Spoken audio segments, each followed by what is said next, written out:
একটা বেগুন নিয়েছি, বড় মোটা বেগুনগুলো গোল গোল করে কেটে নিয়েছি। এখন এটা একটু ফ্রাই করবো। প্রথমে একটু হলুদ নিয়ে নিব, এরপর ধনে নিয়ে নিব, একটু মরিচের গুঁড়ো নিয়ে নিব, স্বাদ মতো লবণ নিয়ে নিব। এখন মশলাটাকে সামান্য পরিমাণ পানি দিয়ে মিক্স করে নেব।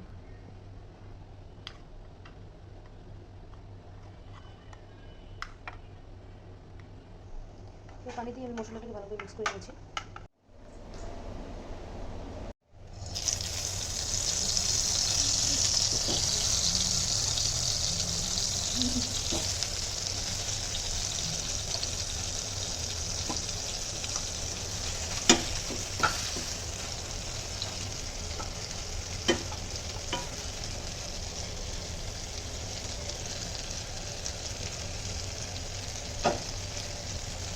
আমি সেটা উঠিয়ে দেখি,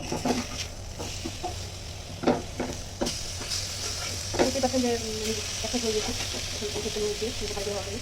আমি এত বেশি মানে চুলানিকে আজকে একটু কম করে দেবো, এত বেশি দিব না।